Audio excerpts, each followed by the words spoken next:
உலகத்திலேயே அதிக மொழிகளிலே மொழிபெயர்க்கப்பட்ட புஸ்தகம் இந்த தேவனுடைய வார்த்தையாகி வேத புஸ்தகம்தான். 1551 மொழிகளிலே இந்த வேத புஸ்தகம் மொழிபெயர்க்கப்பட்டிருக்கிறது. உலகத்திலே இன்றைக்கு அதிகமாய் விற்பனையாவதும் இந்த வேத புஸ்தகம். உலகத்திலே அதிகமான மக்கள் வாசிப்பதும் இந்த வேத புஸ்தகம்தான். இது தேவனுடைய வார்த்தை. இதை நீங்க வாசிக்கும் போது உங்களுடைய வாழ்க்கையில ஒரு பெரிய ஆசீர்வாதத்தை உணர்வீர்கள்.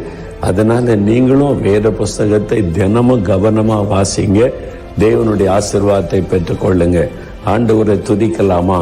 ஆண்டவரே, இந்த வேத புஸ்தகத்திற்காக உங்களுடைய வார்த்தைகளுக்காக உம்மை துதிக்கிறோம். இது எங்கள் கையில கிடைப்பதற்காக பிரயாசப்பட்ட தெய்வ மனிதர் ஸ்ரீகன் பால்க் அவர்களுக்காக நாங்கள் உம்மை துதிக்கிறோம்.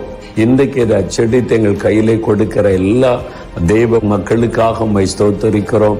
இதை வாசிக்கவும் இதன் மூலமாய் ஆசீர்வதிக்கப்படவும் கர்த்தர் எங்களுக்கு கிருபை தாரும். இயேசுவின் நாமத்தில் ஜெபிக்கிறோம் பிதாவே.